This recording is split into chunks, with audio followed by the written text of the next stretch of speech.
So picture a project that has absolutely everything going for it. Like maybe it's a massive corporate initiative, or I don't know, a community build, or even just planning a huge family reunion. Right. You have an unlimited budget, you have the best technology, all the right experts are, sitting at the table, and yet somehow the entire thing just completely falls apart. Oh, yeah. It happens all the time. It really does. So, welcome to today's deep dive. We are tackling that exact mystery. It is kind of the great paradox of modern work, isn't it? Like Yeah. you watch this beautifully funded, perfectly resourced initiative just slowly disintegrate into total chaos. And it leaves everyone in the room completely baffled as to what just happened. It is beyond frustrating. And our mission today is to figure out why human systems stagnate like that and, well, more importantly, how we can systematically evolve them. Exactly. So we're diving into a stack of research that outlines this conceptual framework called From Pyramids to Diamonds. And it's just this fascinating look at sociology, behavioral psychology, and organizational design. Yeah. And what stands out immediately in this framework is its core thesis, right? Yeah. It argues that projects almost never fail because of technical challenges. Right. They fail because of human challenges. Like if a bridge doesn't get built, it's rarely because the engineers suddenly forgot how physics works. Right, like gravity didn't just turn off. Exactly. It's because of a breakdown in how those humans interacted with each other. Okay, let's unpack this. Yeah. Because the research lays out a really specific checklist of these human challenges. And I mean, it reads like the minutes of the most toxic team meeting you've ever attended. Oh, my like bleep. miscommunication, silo thinking, defensiveness, territorial behavior, resistance to change, just all the hits. The greatest hits of terrible collaboration. Yeah. And to figure out how to bypass these, we really have to understand the anatomy of a breakdown. Right. So the authors model this breakdown using a visual they call the gray diamond. Yeah. And to understand the gray diamond, you first have to picture a healthy project cycle right in the center of it. Because any endeavor, no matter what it is, goes through a fairly logical 8-step loop. So what are those steps? Well, first you define the task, then you plan, you develop, and you implement. Makes sense. The standard, doing the work phase. Right. Then comes the second half. You assess how it went, you reflect, you extract the lessons, and finally, that shapes the character or like the culture of the team going forward. Okay. I mean, that sounds incredibly straightforward. In a vacuum, it's a perfectly functional loop. We make a plan, we do the thing, we learn from it, we get better. Yeah, but here's the catch. We don't operate in a vacuum. We operate under pressure. Always. And in the gray diamond model, that healthy inner cycle gets absolutely crushed by 4 external forces. Yeah. They're constantly pushing in from the outside. Like literally squeezing the diamond. Exactly. The framework breaks these down into 4 specific corners. So from the political side, we get anxiety. Okay. From the economic side, we get avoidance. From the physical environment, we get accusation. And from the social sphere, we get apathy. Wait, I have to push back on this terminology for a second. Sure, go ahead. Because this is where my brain gets a little stuck, especially regarding the physical and economic pressures. Okay, why is that? Let's use an analogy. Like if I'm building a house and halfway through construction, my budget completely dries up, or I don't know, my building site turns out to be a sinking swamp. A literal swamp. Yeah. Right. Those are literal concrete roadblocks. But this model frames the economic pressure as avoidance and the physical environment as accusation. Yes, it does. I mean, that makes it sound like a bad attitude rather than a missing pile of cash, Ah, okay, so that is the crucial distinction the framework is making here. The gray diamond isn't denying the reality of the swamp or the empty bank account. Right. It's mapping the behavioral cascade that follows when we hit those constraints. The model describes this state as being trapped in inherited thinking. Inherited thinking. So like reacting the way we've been conditioned to react over generations? Yes, exactly. It's our default psychological mechanism under stress. When that house project hits the swamp, the team's reaction isn't to rationally adapt. Of course not. It's panic. Right. The reaction is self-preservation. Suddenly, economics becomes avoidance because nobody wants to take the financial hit or, admit they under-budgeted. Oh, I see. And the physical environment becomes accusation because everyone claims the surveyor should have known about the swamp. And then the surveyor blames the architect. So the project doesn't halt because the swamp exists. It halts because the team's default mechanism is to deflect. Exactly. The swamp triggers a blame game, which just stops that healthy 8-step project cycle dead in its tracks. Like, you can't get to the assessment or lessons learned phases if everyone is busy, lawyering up. Which brings us directly to the social corner of the gray diamond, which the framework defines as apathy. Because when a team is trapped in this cycle of avoidance and accusation, the social fabric just completely degrades. People stop caring about the shared goal, and they really only care about surviving the fallout. Wow. And the research lists some really heavy symptoms for this social apathy. It talks about tribalism, echo chambers, groupthink, and fixed identities. Yeah, it gets pretty dark. You can almost picture the team just retreating into their respective corners of the office. And the framework argues that this retreat is often driven by tradition. Now, tradition obviously has its place in society. Sure. But in this specific context, tradition acts as a rigid anchor. It creates what the authors call a pyramid. A pyramid. Right. Because a pyramid is top-down, it's heavy, and it's totally static. It protects old hierarchies. Ah, hence the title, From Pyramids to Diamonds. You got it. You get stuck in your specific role in the pyramid, your little silo, and your only job becomes defending that territory. Yes, defending the silo at all costs. But wait, if we are completely surrounded by echo chambers, political anxiety, and this suffocating groupthink, how does a team actually break out? It seems impossible, right? It does. It sounds like you'd have to just fire everyone and start from scratch. Well, this raises an important question, and the framework offers a very surprising escape hatch. You don't start by fixing the budget, and you don't start by overhauling the political landscape. Okay. What's fascinating here is that the research explicitly states the social sphere is where the first break becomes possible. Wait, really? Not the money? Not the money. Because you can rarely control macroeconomics or, sudden environmental disasters in the moment. Right. The swamp is the swamp. Exactly. But you can control the relational dynamics in the room. The social sphere is the crack in the gray diamond. If you can shift the social dynamic from apathy to adaptability, you can actually begin to dismantle the rest of the pressures. Okay, let's transition into the actual mechanics of that break. Because breaking out of a defensive echo chamber doesn't just happen by accident. No, it takes work. The framework maps out a 4-step journey of evolution to pull a team out of the gray diamond. It's a very deliberate progression. So step 1 is question. The research notes that curiosity is what breaks the old paradigms. Curiosity, okay. Yeah, because when you are stuck in a groupthink pyramid, statements are rigid, but a genuine question disrupts that rigidity. Okay, and then step 2 is learn. The framework says learning builds new pathways. Yeah. Step 3 is adapt, where that adaptation actually transforms the system. And finally, step 4 is evolve, where a new operational reality emerges. That's the progression. So curiosity breaks, learning builds, adaptation transforms, evolution emerges. That is really beautiful, actually. It sounds poetic, doesn't it? Yeah. But there's hard psychology underneath it. Oh, really? Yeah. Curiosity actually changes how the brain processes a threat. How so? Well, if you are defending your silo, your amygdala is firing. You are in fight or flight mode. But if you can force a moment of genuine curiosity asking, why did this happen, instead of who did this, you engage the prefrontal cortex. Oh, wow. So it's a physical shift. Literally. Yeah. You literally move the team out of a biological state of panic and into a state of learning.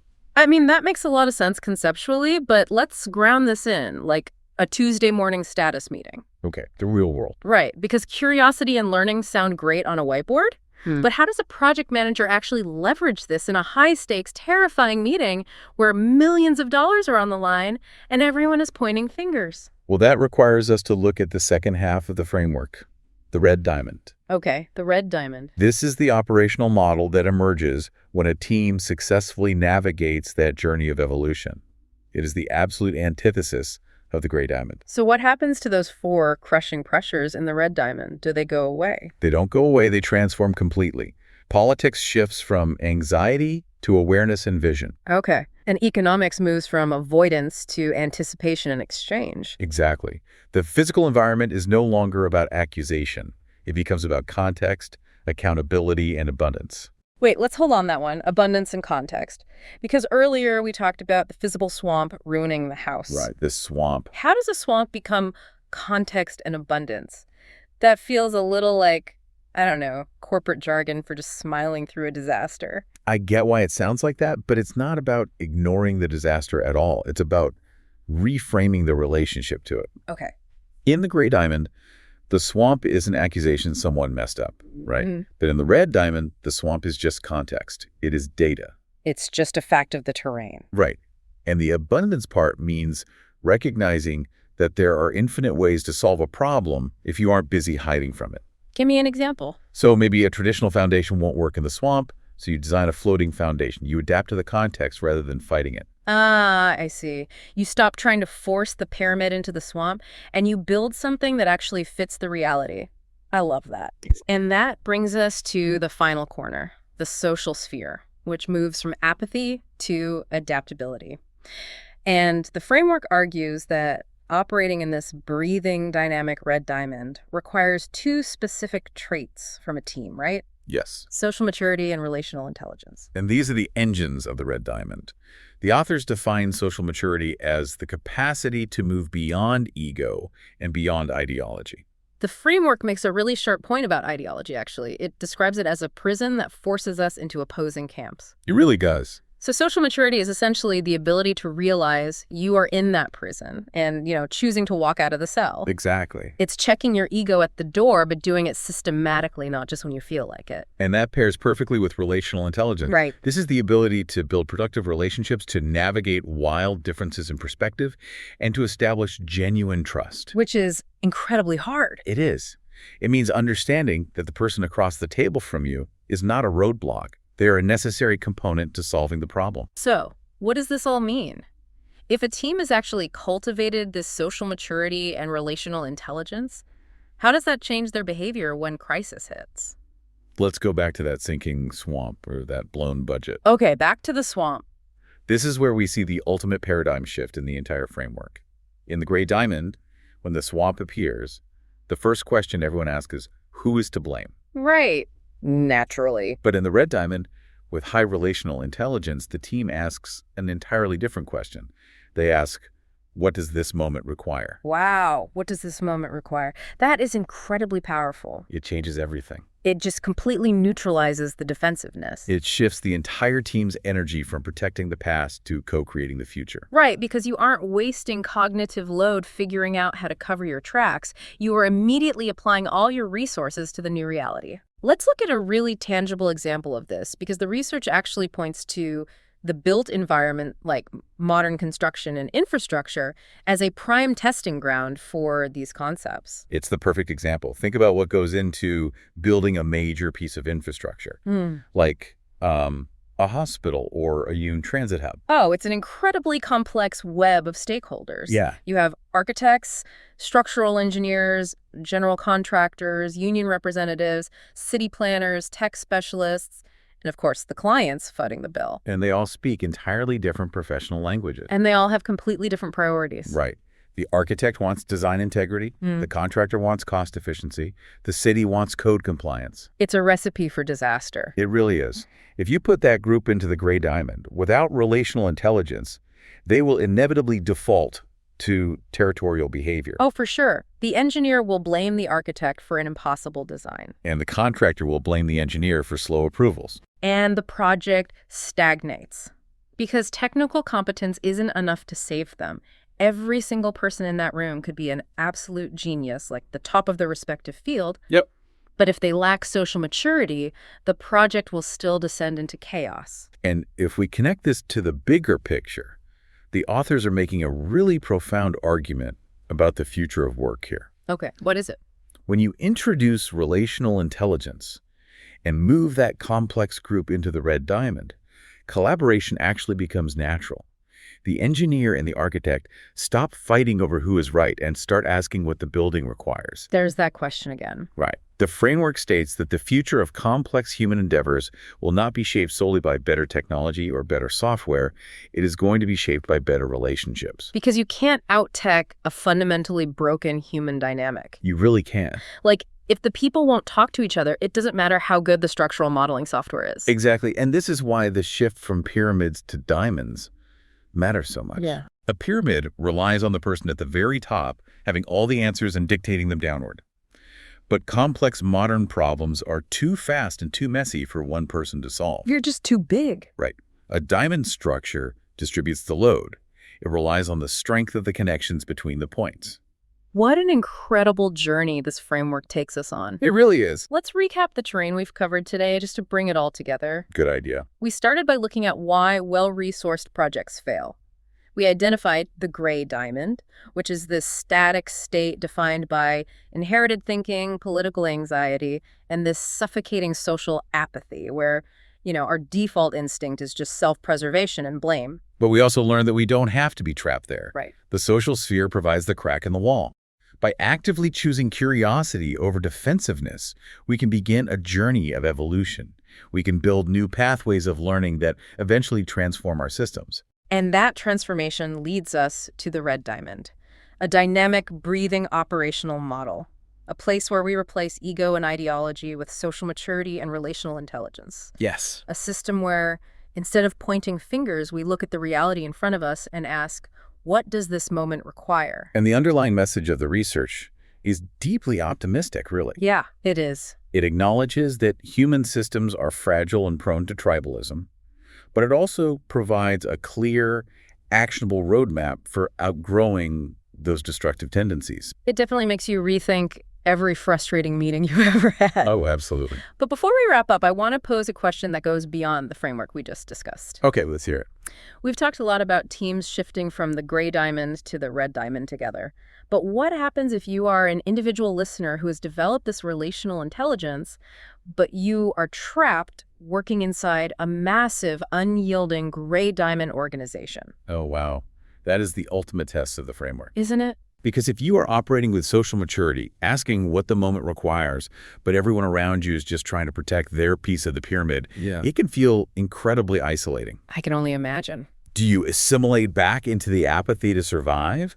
Or do you risk your own standing to try and force that crack in the social sphere? Yeah, how much pressure can one red diamond thinker exert on a gray diamond culture before they either change the culture or just burn out completely? That's the reality for a lot of people. Yeah. And actually, there's a really profound final statement hidden at the very bottom of the source infographic that speaks to this. Oh, what does it say? It says, politics can change, economics can change, context can change, but societies evolve when people choose to question and connect. Wow. Choose to question and connect. That's something to chew on the next time you find yourself in a room full of people arguing about whose fault a problem is.